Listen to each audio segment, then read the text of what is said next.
Gracias, señor presidente. Es un gusto para mí presentar al doctor Alfredo Caro en ocasión de su incorporación a esta academia.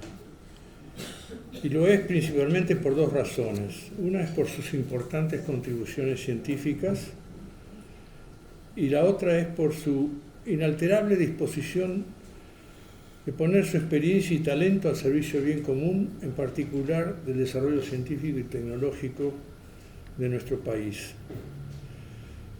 La trayectoria científica del doctor Caro es de una riqueza poco común.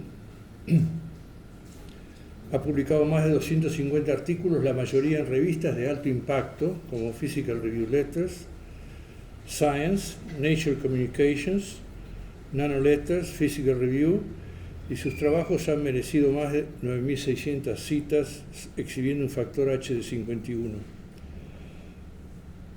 Su vida universitaria comenzó en la Universidad de La Plata y se completó en el Instituto Balseiro en 1976. Allí, en el Centro Atómico Bariloche, comenzó su vida profesional trabajando en un programa de materiales irradiados, un tema muy relevante para la CONEA, ya que tiene que ver con el diseño de reactores y elementos combustibles nucleares. En el 78 fue a trabajar a la Escuela Politécnica de Lausanne y allí se doctoró en 1980. Su trabajo de tesis estuvo vinculado a los efectos en metales estudiados a través de su comportamiento plástico. Su estadía en Suiza se prolongó hasta 1983, año en que volvió a Bariloche, donde comenzó a trabajar en teoría de metales con el grupo del Dr. Blas Alacio, estudiando el transporte en sistemas desordenados. En una segunda estadía en Suiza, en el Paul Scherrer Institute, el Dr. Caro comenzó a trabajar en problemas de la ciencia de materiales vinculados a la fusión nuclear, especialmente a los daños por radiación en las paredes de un horno de fusión. Como sabemos, la fusión nuclear controlada es una aspiración de la humanidad entera, porque promete una fuente de energía prácticamente inagotable, y hay unos cuantos laboratorios en el mundo trabajando en este tema. Así que las contribuciones del doctor Caro en este tema, apoyado en el gran poder de computación que disponía en Suiza, tuvieron gran repercusión. En ese periodo, que duró 6 años, visitó el laboratorio de Livermore, en California, para realizar un curso de especialización. Fueron años muy prolíficos investigando la interacción de iones con electrones en metales. Esos resultados contribuyeron, junto con el de otros autores, a lograr aumentar en 4 órdenes de magnitud la vida útil del material sometido a radiación, lo cual, no hace falta aclararlo, tiene enorme relevancia en la industria, en particular la nuclear. En 1993 volvió al país invitado para hacerse cargo del Instituto Balseiro, de la dirección, del Centro Atómico Bariloche.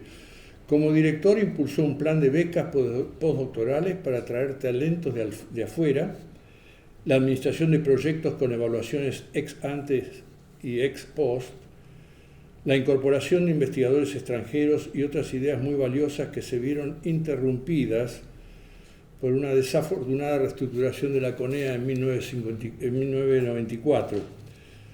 Fue una pena que se perdiera la oportunidad de aprovechar su experiencia y su empuje en la reorganización del Centro Atómico Bariloche. En esos años el doctor Caro continuó con una intensa colaboración con los suizos, haciendo uso de sus supercomputadoras. Un resultado sobresaliente de esa colaboración en esos años fue descubrir que la ley Hall-Petch, que dice que para granos entre 1 micrón y 1 milímetro, la dureza es inversamente proporcional a la raíz cuadrada de su tamaño, esa ley no se cumple para granos más pequeños. Eso fue muy importante. Otro hecho que deseo mencionar de carácter más personal es la inestimable ayuda que el doctor Caro prestó en los inicios de la Agencia Nacional de Promoción Científica y Tecnológica en 1997, al asumir, junto con el doctor de la Cruz, la responsabilidad de diseñar y armar el sistema de evaluación y financiación de proyectos científicos del nuevo FONCIT, el Fondo Nacional de Ciencia y Tecnología. La presencia y acompañamiento de ellos fue más allá de lo meramente técnico. Se trataba de un gran desafío personal para mí, Había mucho en juego y anhelaba intensamente que esta nueva institución fuera un modelo de normas claras y procederes transparentes y rigurosos en el otorgamiento de subsidios a la investigación científica. Y sin la ayuda de Caro y de la Cruz, que llevaron a cabo una tarea notable, ese anhelo no hubiera podido concretarse. En febrero del 2003, los Caro, la familia de Alfredo y Magdalena, e hijos supongo ya, se fueron con un contrato a trabajar a Livermore. Allí está la National Ignition Facility, que posee el láser más grande del mundo para explorar la fusión por confinamiento inercial, y que hace poco, como lo hemos discutido acá, ganó la tapa de los diarios por un avance significativo que se logró en ese laboratorio y al cual, sospecho, contribuyeron los trabajos de Caro. Además de altas temperaturas y altísimos niveles de radiación que afectan el material de las paredes, en esta alternativa a la fusión nuclear, distinta de las más convencionales tokamaks, hay enormes presiones inducidas por los láseres sobre el blanco de deuterio-tritio. El doctor Caro estudió la modificación del efecto Hall-Petch que tiene lugar a esas presiones y que resultan en materiales de extraordinaria dureza. Como vemos, hay una notable continuidad en la línea de investigación de materiales que él siguió independientemente de sus fluctuaciones geográficas, lo que conjeturo le ha permitido alcanzar niveles de especialización poco comunes y explican el prestigio que hoy tiene. En mérito de ese prestigio fue más tarde contratado por los Alamos National Laboratory en Nuevo México, donde continuó investigaciones similares como jefe del grupo de Science of Nuclear Materials and Fuels. Su último destino antes de su retiro fue la National Science Foundation a partir del 2015. Aquí fue director de programa y como tal tuvo la oportunidad de visitar centros prestigiosos como Harvard y MIT y evaluar qué era lo que estaban haciendo con los fondos de la National Science Foundation. Actualmente como jubilado se desempeña como profesor ad honorem en la George Washington University, donde colabora con una empresa interesada en desarrollar propulsión nuclear para ir a Marte y en dispositivos para blindar a la tripulación de la radiación cósmica, una extensión natural de su especialización en daños por radiación. Antes de finalizar, deseo enfatizar algo que mencioné al principio de esta presentación, y me refiero a la especial disposición del doctor Caro para ayudar al desarrollo de la actividad nuclear en el país, especialmente en estos últimos años. Él ha participado de reuniones, escrito artículos y elaborado propuestas de alta calidad, poniendo su capacidad y experiencia al servicio de este fin. Por eso que la incorporación del doctor Caro a esta academia es un hecho auspicioso y no tengo dudas que dará muchos frutos para el bien de la academia y del país. Un último comentario. Estimo que los múltiples méritos cosechados por Alfredo Caro en su larga trayectoria no son del todo ajenos al constante apoyo, acompañamiento y estímulo de su compañera de vida, también colega y coautora, su esposa Magdalena. Ella también merece parte del crédito que celebramos hoy. Gracias.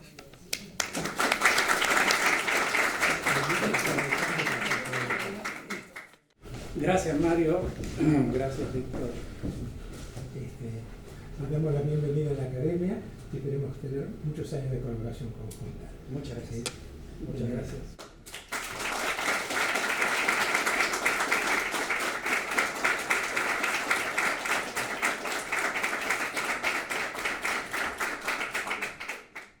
Bueno, yo tengo que agradecer, es un honor, digamos, la distinción que me hace la academia. Le agradezco a Mario la introducción fenomenal que me has hecho. Y los que nos dedicamos a la ciencia sabemos que la calidad de nuestro trabajo está determinada por el juicio de los pares. Y el ingreso a la academia es una decisión de los pares, de manera que me siento honrado, por supuesto, y les agradezco la consideración que han tenido para este acto. Es un honor, un placer, Quiero agradecer la presencia de amigos, de familiares, de colegas y espero entretenerlos ahora unos minutos con un paseo que de alguna manera expande lo que dijo Mario, que es la trayectoria medio intricada que hemos tenido Margarita y yo a lo largo de los años. Esta no es mi computadora, así que el formato no está bien, estaba más linda antes, pero espero que funcione. Ese obelisco no es el de acá, es el de Washington. Y esta es para mover las diapositivas. Ahí está.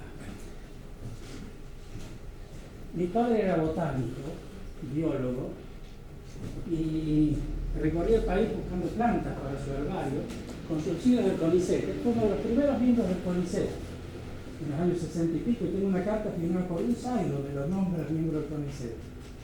Y recorría con subsidio del CONICET el país. Y yo con él muchas veces fui en auto. Y en el año 68 estábamos en Bariloche, recorriendo la Patagonia. Él coleccionaba plantas para su herbario, que hoy en día está aquí en el Museo de Botánica de la Facultad de Farmacia y Bioquímica, donde él fue director 25 años. Yo me bajé en ese viaje en el centro anatómico y entré a preguntar por el Instituto Balseiro. Y ahí me recibió un conocido de algunos de ustedes, el Chiquito Baglieretti, y me mostró el instituto. Yo tenía 15 años y dije, yo voy a venir a estudiar acá y voy a vivir en Bariloche. Es la foto más linda de toda la presentación.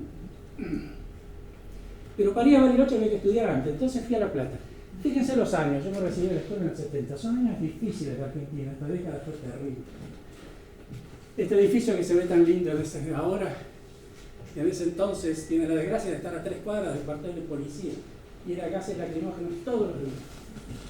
Las clases se suspendían sistemáticamente y había que correr hacia la calle 7 porque la 1 era irrespirable. En el 73 rendí el ingreso, el 73 fue un año terrible en Argentina, recuerdo la Lorenzo Perón, el examen de ingreso se suspendió 2 o 3 veces. Lo tomaron finalmente un momento y ganó una beca. Muchos hablan en Argentina de la educación gratuita, para mí no fue solo gratuita, a mí me becaron. Así que fue algo extraordinario. Entonces en el 73 me fui a Bariloche. Este es. Bariloche fue un remanso, fíjense qué años también, 73, 76, yo fui estudiante en Bariloche, años terribles en Argentina también. Y llegaron a tocar un poquito Bariloche, pero no tanto. Ese lugar era un paraíso y se podía estudiar en un grupo humano de profesores con una dedicación extraordinaria. Fue culturalmente o humanamente una etapa de progreso fenomenal. Y me recibí y entonces había que elegir un trabajo especial. Fíjense el año, yo me recibí en el 76, un año convulsionado en la Argentina. No había beca, por supuesto, no había trabajo. Entonces yo dije, voy a estudiar algo que le interese a la economía, que era daño por radiación. Y justo había un programa de materiales irradiados que arrancaba en ese momento. En Bariloche hay un acelerador lineal, que es este, que yo sí utilicé para irradiar las muestras aquí abajo, con una beca del CONICET de doctorado. Y ayuda francesa y alemana en el equipamiento. Pero a los 2 meses de entrada de este año, mi director de beca se fue al país. Y yo quedé, y se cerró el programa de materiales irradiados. Yo me quedé con una beca, sin director y sin grupo de trabajo en Bariloche. Pero fue un año lleno de vicisitudes. A mediados de año me casé con Magdalena. Y a fin de año me llamaron al servicio militar. Sin entrar en detalles, a fin de año llegó una carta de Suiza diciéndome, mi antiguo director de tesis, si no quería ir a hacer una tesis allá, y a la semana llegó una carta ofreciéndole a Magdalena una tesis de tema nuclear en Suiza. Y entonces así fue que en el año 78 nos fuimos a Suiza. Yo no sabía ni dónde quedaba Suiza, y mucho menos el idioma. Pero llegamos a un lugar extraordinario, el École Polytechnique Federal de los Andes, que es el campus sobre el lago de Ginebra. Suiza es un país hiper rico, súper industrializado y que tiene 2 escuelas de ingeniería, una del territorio francés esta y otra del territorio alemán, el BTH de Zúrich. Bueno, acá yo hice una tesis y un postdoc. País inmensamente rico. Culturalmente el impacto de caer a un país como este es extraordinario, es decir, lo que a mí me marcó, a mi hija le marcó la escritura, por ejemplo, con tanta prolijidad. El sistema educativo para mis hijos después, años después, les voy a contar, fue extraordinario. La educación creo que acá impacta enormemente una cultura tan distinta a la nuestra como es esa. Entonces en Suiza había un acelerador, como había en Bariloche, otro tipo, pero parecido, y con toda la mecánica de precisión suiza puesta acá en la punta del as. Yo hice una tesis del mismo tema que había empezado en Bariloche, y mi señora, acá hay un reactor, miren la prolijidad suiza de los cables y todo, un reactor de potencia cero, del cual ella empezó a hacer una tesis, y también un reactor híbrido, que era esto mezclado con otra cosa, que no voy a entrar en detalle. Acá pongo una foto que me mandó mi hija en estos días, en el Día Internacional de la Mujer, y me dice, mira, a la izquierda de mi mamá, operando un reactor en el año 80, y yo acá operando un bioreactor durante su PhD. Entonces agradece ella a las mujeres que antes abrieron el camino. Bueno, terminada la tesis postdoc, volvimos a Argentina, en los mejores años de Argentina, el 83. Recuerdo el 83 con la democracia se come, se educa. Y no solo eso, el programa de repatriación de esa época era mucho más interesante. Tenía un crédito hipotecario. A mí me otorgaron un crédito hipotecario para construir una casa estando yo en Suiza todavía. Algo extraordinario.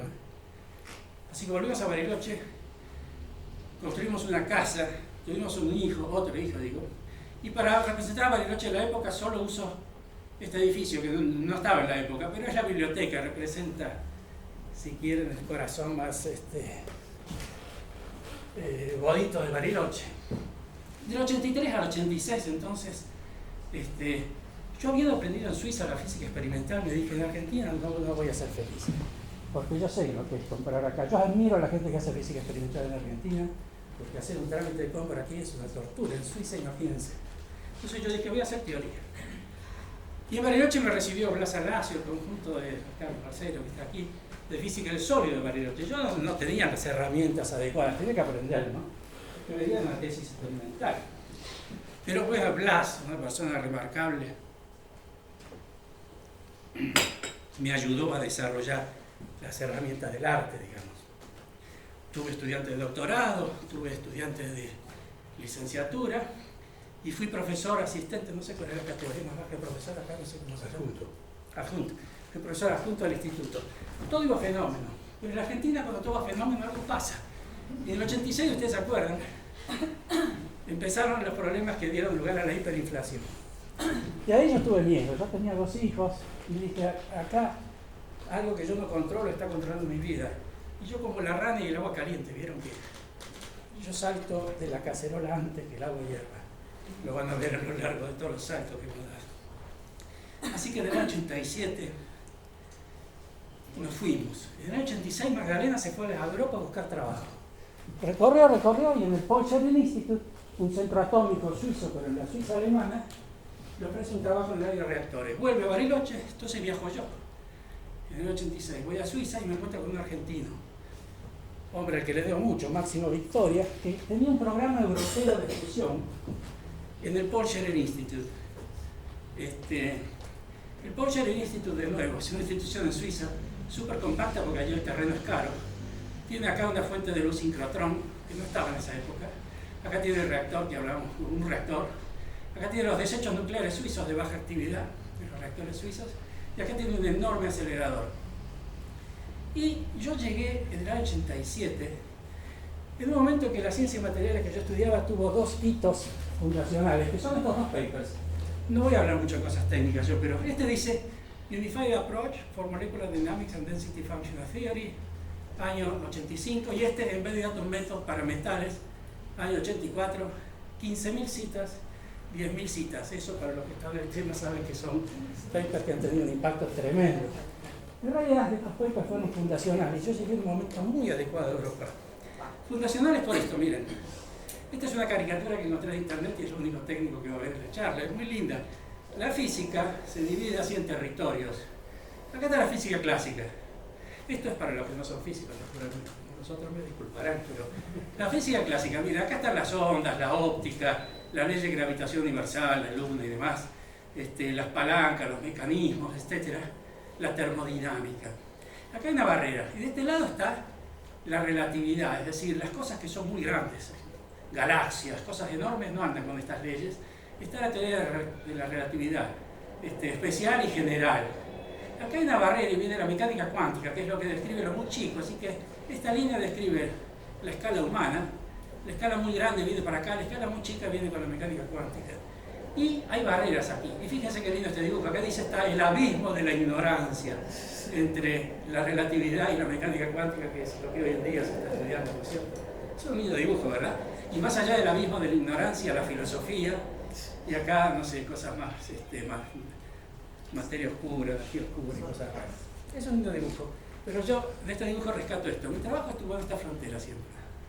El paper primero que mostré recién daba para la física del sólido, de la materia condensada, una manera de calcular cosas ab initio o de primeros principios, sin ningún parámetro libre, diciendo solamente qué elemento químico es. Yo puedo poner en una computadora ecuaciones de la mecánica cuántica y salen todas las propiedades del sólido que quiero estudiar. Es la teoría de la funcional densidad implementada en forma autoconsistente en una computadora de una manera extraordinariamente eficaz. Y de este lado, el otro paper que mandé es cómo hacer un modelo de interacciones que no es cuántico, es clásico, pero que puede capturar lo esencial de la termodinámica de un sistema. Esos dos papers son tremendos porque cuando uno quiere estudiar lo que yo estudiaba, que era daño por radiación, hace falta estudiar muchos grados de libertad. Y para eso las fórmulas tienen que ser sencillas y las computadoras grandes. Cuando uno quiere estudiar con precisión las cosas como un transistor, digamos, de un teléfono celular, necesita usar la mecánica cuántica. Hay una barrera acá. Pero el trabajo de cómo informar con los datos que uno saque de aquí, los modelos más simples de acá, es lo que yo me pasé la vida tratando de hacer, esta barrera. Entonces, otro cartoon o caricatura. El daño por radiación consiste en que uno pone una partícula de tremenda energía dentro de un sólido y este choca con todo lo que hay en el sólido, núcleos y electrones, y genera un gran desorden. Y entonces eso perturba el sistema, si hay fases cristalinas particulares se pueden desarmar, desordenar, precipitar otras fases, etc. Uno quiere estudiar un sistema muy fuera de equilibrio, perturbado por una enorme cantidad de energía que trae un proyectil externo. Y por eso hay que describir mucho la libertad, la aproximación tiene que ser clásica, porque si no, las computadoras no alcanzan para resolver el problema a nivel cuántico, y ese es por eso el interés en esa frontera entre los dos mundos. Yo llegué a Suiza, esos dos papers habían sido publicados, no en Suiza, pero Suiza tenía un tremendo acelerador, ahí que era el que Argentina estaba trabajando con Euratom para irradiar muestras, y tenía las computadoras más poderosas de la época, que son las Cray, algunos se acordarán acá, las Cray. Una Cray era 160 megaflops. La computadora que tengo yo acá es de 100 megaflops, calculen la diferencia. Esa ahora está en el museo en el cual Politécnico en un pasillo. Hoy está acá. Con este acelerador se podían irradiar materiales con protones, que no es lo mismo que neutrones. La fusión produce neutrones de 14 metros, pero no hay fuentes de neutrones de 14 metros. Entonces hay que simularlo con otras cosas. Y lo que más a Victoria se le ocurrió es usemos estos protones que no tienen nada que ver el daño, pero son suficientemente energéticos para generar tal desorden que por ahí se aprende algo de los neutrones. Y así se irradiaron esta facilidad muestras de muchos países, de Rusia, de toda Europa, de Estados Unidos. Había cola para irradiar las muestras porque era un experimento único. Las muestras había que dejarlas enfriar porque era muy radiactiva, pero produjeron datos para numerosos grupos del mundo. Y Máximo dijo, ¿por qué no hacemos un grupo de simulación de ciencia de materiales computacional al lado de esto, con los fondos que él tenía de Euratom, y es por eso que me contrató. Y yo fui ahí con esos dos papers que les digo, me puse a estudiar el tema y empezamos a producir papers. Muestro acá nada más que con Máximo hicimos un paper que tiene un montón de citas en el año 89, y para mostrar un poco la continuidad que me hablaba Mario, acá en el año 19, 30 años después sigo con títulos similares, pero se puede imaginar que la complejidad de los modelos hoy supera enormemente lo que hicimos en ese momento. En ese momento proponíamos cómo tratar la adiabaticidad, la mezcla de energía entre electrones y iones en una colisión muy fuera de equilibrio. Esa era la propuesta. Hoy en día eso se hace con una precisión enormemente mayor. Y entonces, de nuevo, la vida nos sorprende. Y del año 93, nosotros fuimos en el 87 porque no llegamos a fin de mes, sinceramente. No había calefacción en Bariloche. Pero nos fuimos por un año, pero acá las cosas no mejoraron, empeoraron terriblemente. Vivieron la hiperinflación hasta el 89, incluso los 2 primeros años de Menem. Las cosas no mejoraban, así que nos quedamos 6 años. Nos quedamos aquí, nuestros hijos en la escuela bien integrados, nosotros con un buen trabajo, y no viene que va el presidente de la Comisión de Atómica, que había sido mi director de tesis, y me dice, en una reunión en el aeropuerto de Zúrich, ¿me querés venir a ser director del centro atómico y director del instituto? Y ahí es donde uno empieza a cometer errores en la vida, porque era una oferta singularmente atractiva, ¿cierto? Yo tenía 40 años, había vivido 12 años en total en Suiza, y me ofrecían la dirección del Instituto Balseiro y del Centro Atómico. ¿Qué más puede pedir uno con 40 años? Dije, sí, vamos. La familia pagó un precio, se discutió. Mis hijos hablaban alemán, yo no los entendía lo que decían. Fue difícil salir de ahí. Una decisión difícil, una apuesta, volver. Mis hijos tenían 3 y 8 años, ¿no? Votamos todos, incluso el de 3 años, volver o no volver, hasta que, influyendo sobre la votación, como es usual, logramos que ganara volver. Y volvimos en el año 93. En el año 93 la economía andaba bien. Atucha 2 tenía 4.000 empleados en obras, estaba en marcha de nuevo, una central que tardó más de 25 años en ser construida, ¿no? En ese entonces había arrancado, después del periodo de Alfonsín, donde no anduvo mucho. Y parecía que todo andaba bien, pero nada andaba bien en realidad. Lo único que voy a mostrar de Bariloche es esto, es la foto de la época, era así, ahora es mucho más grande Bariloche, tuvo inversiones monumentales el centro atómico. En ese entonces eran unas 500 personas y alrededor de $50 millones por año de presupuesto. Eso era lo que yo tenía. Yo tuve que aprender, claro, administración pública y demás, porque en Argentina no hacer cargos de gestión que tener la menor preparación, ¿no? Y lo aprendes sobre la marcha, eso es muy común acá. En otro lado no es así, pero el training se hace sobre la marcha. Y yo aprendí del gerente de administración de CONEA, del gerente de legales de CONEA, gente remarcable, toda, te acordarás, Mario. Aprendí de ellos cómo administrar un centro atómico. Y todo iba bien, pero creo que ¿se acuerdan que con Menem se privatizó todo? Se quisieron privatizar las centrales nucleares, se tuvo que intervenir la CONEA para separar las centrales nucleares en contra de la oposición de todos la dirección de la CONEA, en la cual de alguna manera yo estaba. Entonces terminamos todos echados, digamos, la CONEA fue intervenida y yo menos de 2 años después de haber vuelto quedé sin trabajo. Y en Argentina no hay muchos empleadores, así que me quedé en el centro atómico, claro. En una posición incómoda, porque obviamente tuve que salir por la puerta chica. Pero podemos habernos ido, pero nuestros hijos eran chicos y decidimos que los chicos de la adolescencia no hay que moverlos porque no les quita el momento en que desarrollan la personalidad. Entonces, por experiencia de amigos, decidimos quedarnos en Argentina hasta que mi hijo menor termine la secundaria. Y eso fueron 7 años. Y de esos 7 años hice 3 cosas interesantes, por lo menos. Una es que tuve un tesista en Bariloche, con el que hicimos estas cosas de termodinámica computacional, una manera de calcular la energía libre, básicamente, para que entienda, muy eficientemente con modelos clásicos en la computadora, de manera que puedo hacer simulaciones que tuvieran en cuenta la termodinámica, los materiales. Se ganaba una precisión enorme si uno tenía en cuenta bien esto. Y el tesista desarrolló unos métodos que me sirvieron a mí 10 años después, métodos computacionales.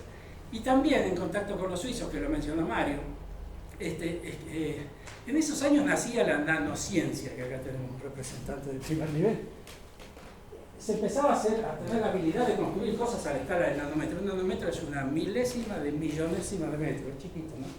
Pero se empezaba a hacer en el laboratorio la posibilidad de construir cosas a esa escala, en particular para propiedades mecánicas. Mario lo mencionó, nosotros hicimos unos papers con simulaciones por computadora usando computadoras enormes que mostraban por primera vez que la dureza sube, pero en un momento dado, cuando uno va a la escala del nanómetro, empieza a bajar. Ese cambio de mecanismo, hoy en día la nanomecánica tiene un desarrollo extraordinario. Este fue el primer paper que lo anunció y fue un paper de simulaciones por computadora, es decir, después se vio experimentalmente que era así, ¿no? Así que tiene ese encanto de decir, haciendo simulaciones enormes, encontramos con colaboradores acá suizos, este era de Hungría, esta es una señora de Argentina, también que vive en Estados Unidos, y yo. Así que estos fueron 2 temas de trabajo con que yo viajé a Suiza, viajamos. Este tema me ocupó mucho tiempo y también con el tesista, como digo. Pero también me ocupó esto que contó Mario, que para mí fue un placer enorme contribuir. Él me invitó con Paco de la Cruz a la creación de esta agencia. Un sistema nuevo de evaluar proyectos en Argentina, un sistema nuevo de entregar dinero a los investigadores. Y todo eso había que montarlo, digamos. Entonces, en el programa que Mario dirigió, yo me fui a Estados Unidos una semana a estudiar cómo funciona la National Science Foundation, que es el organismo más grande del mundo, probablemente, para financiar ciencia. Y muchos países lo han tomado como ejemplo. Tiene un presupuesto considerable y lo vamos a hablar luego después. Esto fue un trabajo muy gratificante, yo participé muy directamente en las 2 primeras convocatorias, después el sistema siguió solo, y ocupó entonces mis años en esa época. Y entonces llega el año 2003. Mi hijo terminó la secundaria en diciembre del 2002, en febrero del 2003 nos fuimos. Y fue la búsqueda de trabajo más corta de mi vida, porque escribí una carta a un colega. Yo en Suiza había viajado mucho, había mucho dinero en ese proyecto. Yo viajé por muchas conferencias, muchos países, conocía a mucha gente, a todos los actores claves del tema. Escribí una carta aquí diciéndole, ¿me escribirás una carta de recomendación para buscar trabajo? Y un colega me contestó, no, te doy un contrato. Y así fuimos a Livermore, fue la búsqueda laboral más corta de mi vida y también un contrato para Magdalena. Y en la vida hay gente que actúa o que interfiere sobre el camino de uno que son importantes. Livermore es un lugar extraordinario, era una antigua base militar de la Segunda Guerra de la Fuerza Aérea, 1 milla cuadrada. Está cerca de la ciudad de San Francisco, California. Muy lindo. Y tiene este edificio acá, que es lo que mencionó Mario, el láser más grande del mundo. Son 192 haces, cada uno viene por estos tubos, los haces de luz son así. Esta es la cámara donde está aquí azul, cuando la estaban construyendo. Nosotros llegamos cuando esto estaba en construcción. Y yo tenía experiencia en daño por radiación ya bastante sólida, digamos, entonces me contrataron por eso.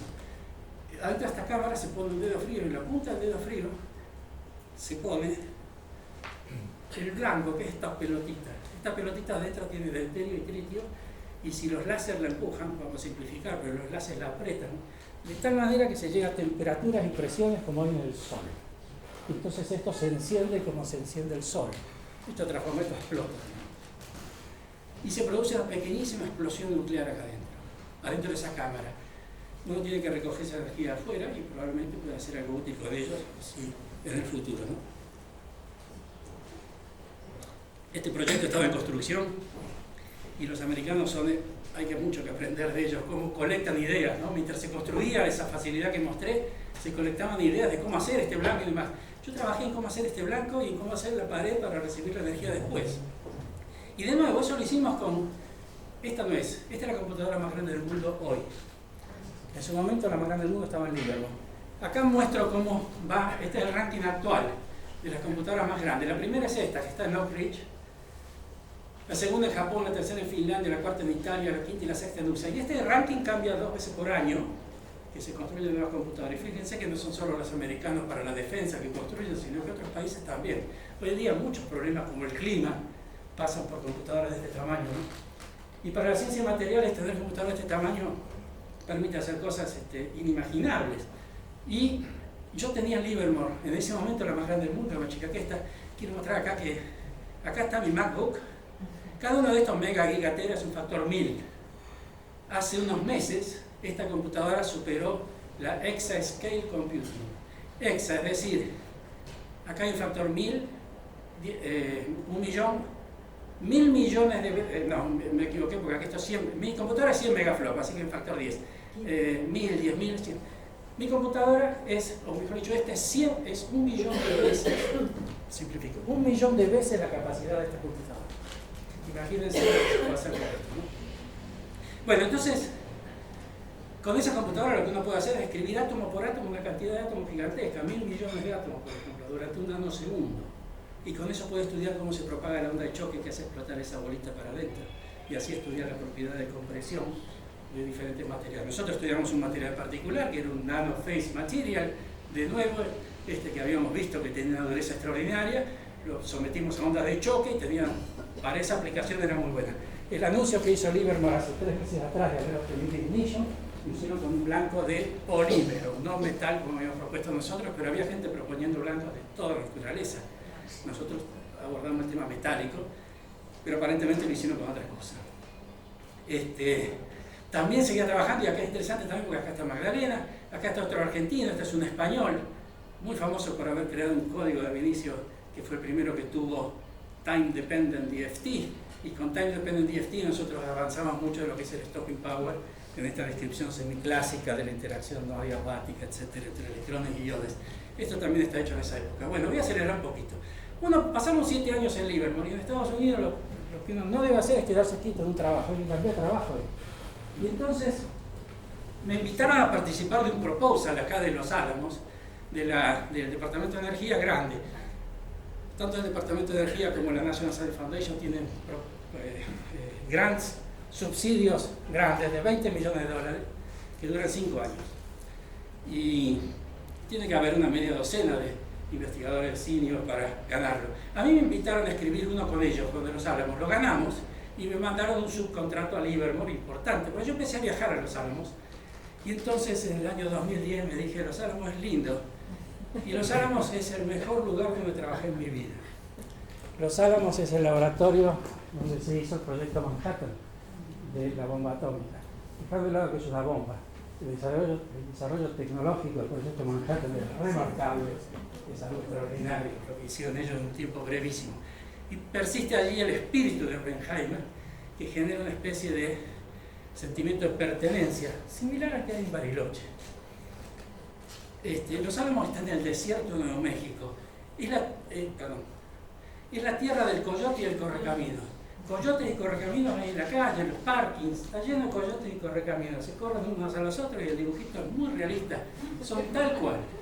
Y el territorio es así, porque estos u otros son volcanes. Entonces el territorio es arenisca, es ceniza volcánica.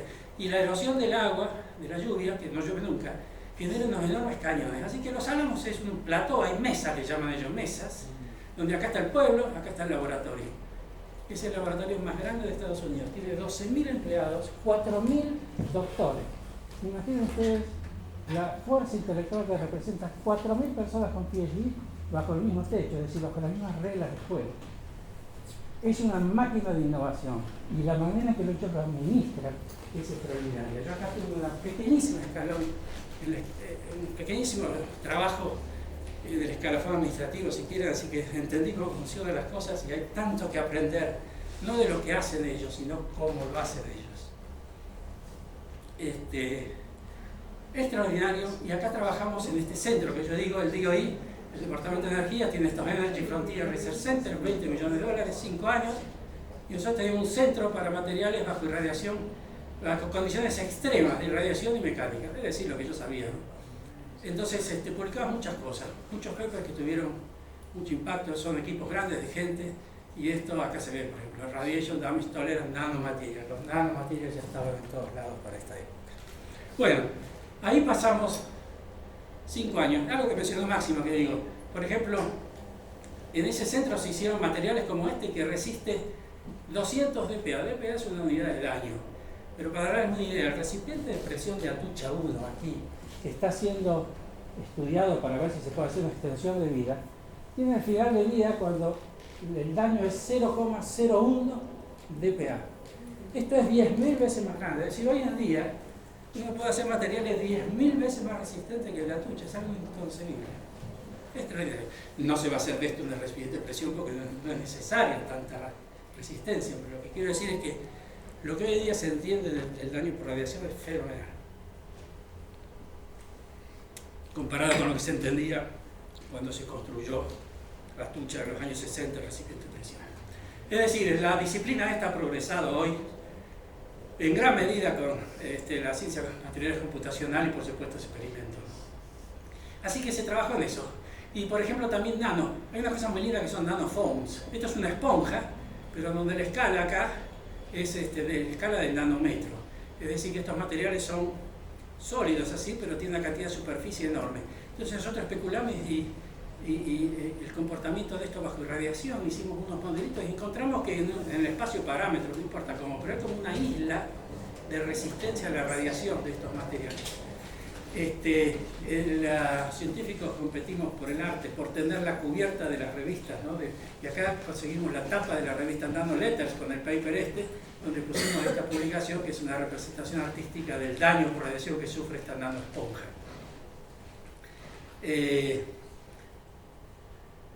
Y entonces, estando en Los Álamos, me invitan a escribir un proposal en Oak Ridge, un proposal similar. Estos duran 5 años, este ya llevaba 3 o 4, y me invitan a escribir con gente de Oak Ridge, otro laboratorio nacional, un proposal para el DOI del mismo tipo, y lo ganamos.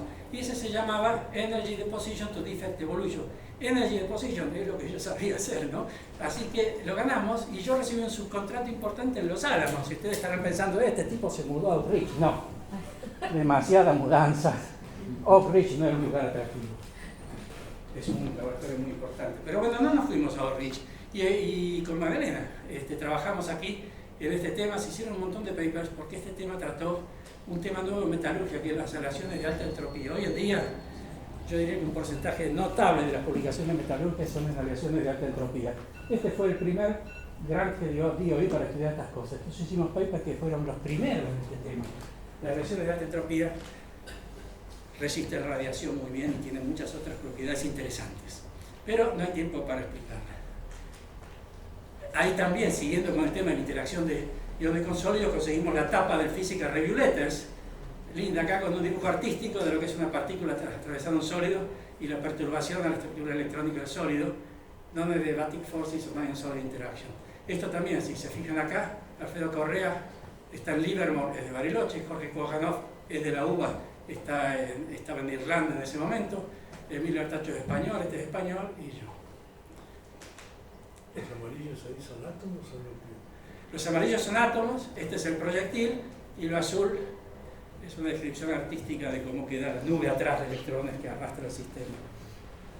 Eso es lo que nuestros modelos describían con detalle para saber qué le pasa a estos átomos, que acá están quietos pero salen volando, ¿no? Cómo se recupera ese daño y qué queda después, es lo que interesa para las propiedades mecánicas. Bueno, así que esto es un fenómeno. Los Álamos, como digo, fue el mejor lugar donde yo trabajé, pero la inquietud ya a esta altura de la vida era grande y dijimos, bueno, dentro de pocos años vamos a tener 65. En Estados Unidos no hay jubilación, uno trabaja cuanto quiere, pero nosotros sí tenemos mentalidad argentina. Entonces a los 65 hay que jubilarse. Nuestros hijos estaban en la costa este, entonces dijimos, vamos de Los Álamos a Washington. De nuevo, una argentina, Diana Farkas, había trabajado como Program Director de la National Science Foundation y me dice, presentate acá, que esto es interesante. Hubo un opening y me presenté a la National Science Foundation como Program Director. Y fíjense, 20 años antes yo había ido a estudiar cómo funciona esta agencia, enviado por Mario, digamos. Y ahora, 20 años después, yo tenía una oficina en este edificio, un orgulloso edificio en Arlington, ahora se mudaron. Pero esta es el organismo de financiación de ciencia más grande del mundo. Tiene 11.000 millones de dólares por año para todas las ciencias no médicas. Las ciencias médicas tienen más dinero aún. Y está dividido en divisiones, y yo estaba en la Division of Materials Research, que tiene alrededor de 800 millones de dólares por año para distribuir. Y uno llega como Program Director y le dan programas para administrar. Y yo tuve un programa para administrar que se llama Energy Frontier Research Center. Son los mismos centros del DOI que yo había trabajado como científico. Ahora yo administraba centros de la misma escala, 20 millones de dólares por 5 años. Hay unos 20 en Estados Unidos, en las mejores universidades del país, Harvard, MIT, Yale, etc. Y junto a este programa existe otro programa que es para las universidades de menor escala, para que hagan proyectos de investigación asociados con estos centros, 25 millones de dólares al año, y así intercambio de estudiantes y investigadores. Esto es para minorías.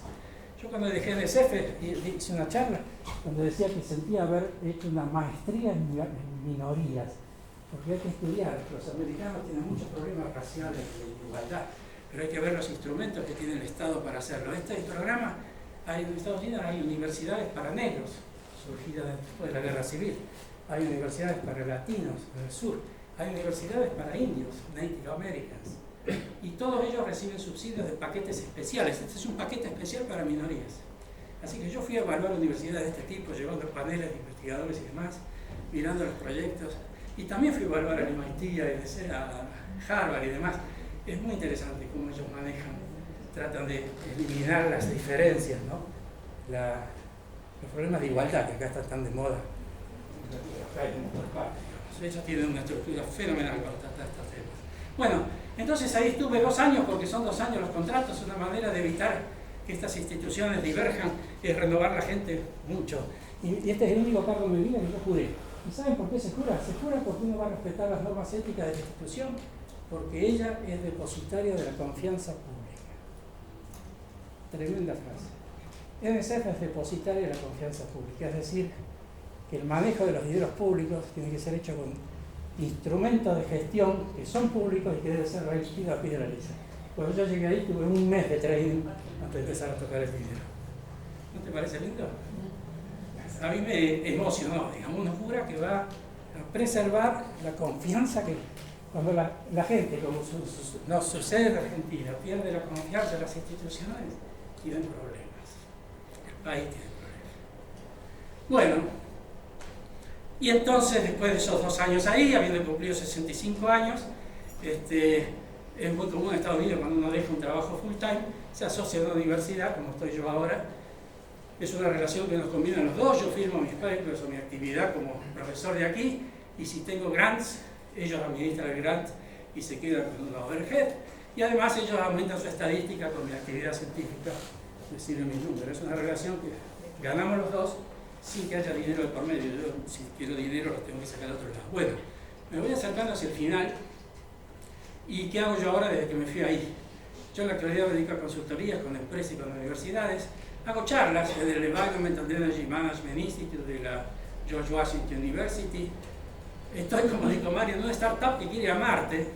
Para ir a Marte hay el problema de que la radiación mata a los astronautas, entonces hay problemas de shielding, de lo cual yo estudié mucho, y también propulsión nuclear para llegar más rápido, temas muy interesantes. Y también todavía sigo con ciencias materiales, acá con Diana Farcas, argentina, que vive en Virginia hace 30 años o más. Todavía seguimos haciendo trabajos en estas high entropy alloys. Bueno, creo que aquí se acaba la parte técnica y vienen algunas conclusiones, que son lo siguiente. Nosotros vivimos una época extraordinaria de la civilización humana, porque no nos damos cuenta todos los días, pero hace 3 meses apareció ChatGPT, por ejemplo, que ha revolucionado, ¿no es cierto? 3 meses atrás. Y el teléfono celular hace 10 años no tenía, en fin. Vivimos en una época que por primera vez hemos alcanzado 3 hitos. Esto se lo saqué a un político que me gustó. 3 hitos inimaginables 20 años atrás. Y ellos son la globalización. Hoy se la critica, es cierto, hay que regularla, pero la globalización creó riqueza más allá de toda expectativa. Sacó centenas de millones de personas de la pobreza en Asia. Es decir, la globalización, que se refiere al comercio internacional, ha transformado al mundo en los últimos 20 años, generando riqueza más allá de toda expectativa. Internet. Hoy tenemos el acceso a toda la información en el bolsillo del pantalón. Algo inimaginable 20 años atrás. Y lo tercero es que la industria es capaz de producir más de lo que necesitamos, sin lugar a dudas. Más alimentos de lo que el mundo necesita, más automóviles, más casas, más vacunas. Fíjense que en cuestión de meses se generaron miles de millones de vacunas contra una enfermedad nueva. Es sorprendente.